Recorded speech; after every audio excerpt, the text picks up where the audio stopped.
Then the children of Israel moved and camped in the plains of Moab on the side of the Jordan across from Jericho.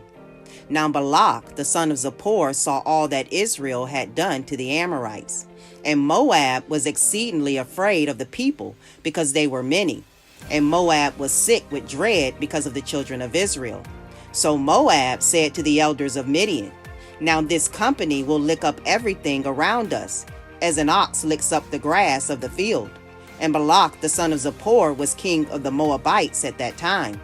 Then he sent messengers to Balaam, the son of Beor, at Pethor, which is near the river in the land of the sons of his people, to call him, saying, "Look, a people has come from Egypt.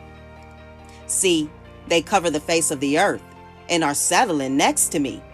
Therefore please come at once, curse this people for me, for they are too mighty for me. Perhaps I shall be able to defeat them and drive them out of the land. For I know that he whom you bless is blessed, and he whom you curse is cursed." So the elders of Moab and the elders of Midian departed with the diviner's fee in their hand. And they came to Balaam and spoke to him the words of Balak. And he said to them, "Lodge here tonight, and I will bring back word to you, as the Lord speaks to me." So the princes of Moab stayed with Balaam.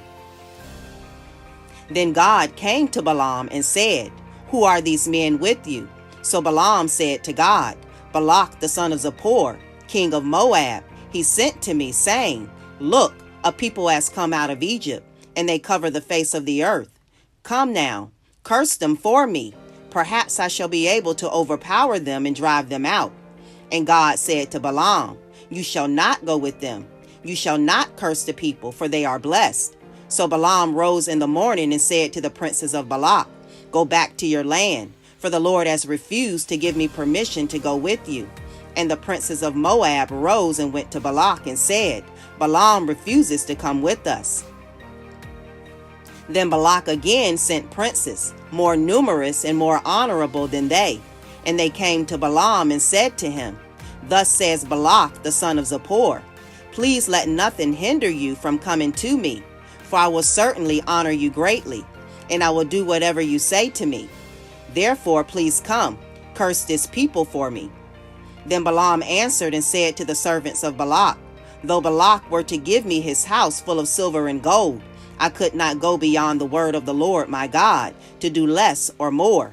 Now therefore, please, you also stay here tonight, that I may know what more the Lord will say to me."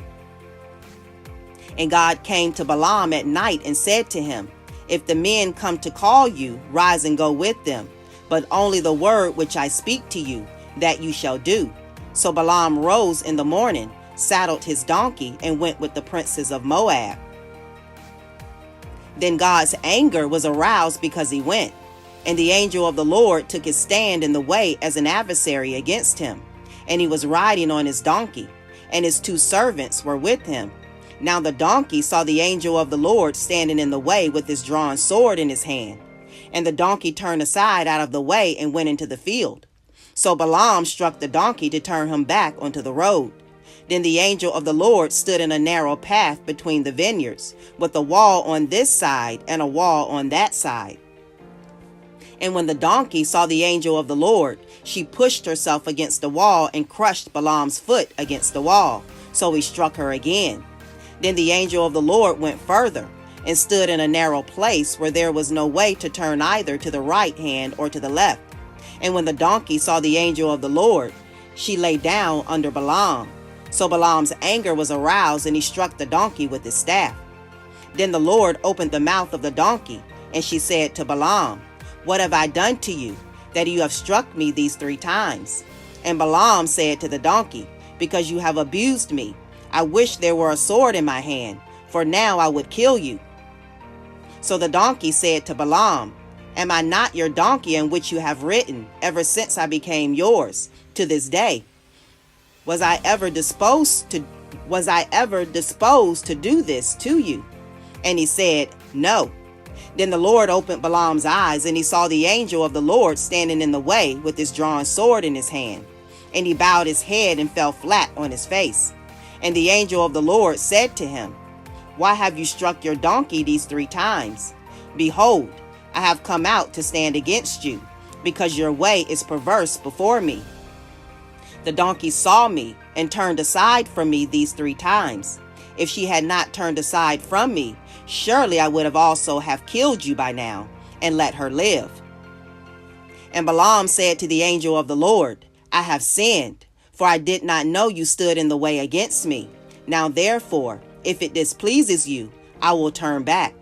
Then the angel of the Lord said to Balaam, Go with the men, but only the word that I speak to you, that you shall speak. So Balaam went with the princes of Balak. Now when Balak heard that Balaam was coming, he went out to meet him at the city of Moab, which is on the border at the Arnon, the boundary of the territory. Then Balak said to Balaam, Did I not earnestly send to you, calling for you? Why did you not come to me?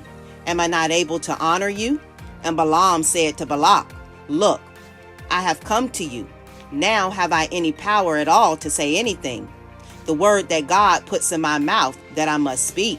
So Balaam went with Balak, and they came to Kirjath-Huzoth. Then Balak offered oxen and sheep, and he sent some to Balaam and to the princes who were with him. So it was the next day that Balak took Balaam and brought him up to the high places of Baal, that from there he might observe the extent of the people. Numbers 22, New King James Version.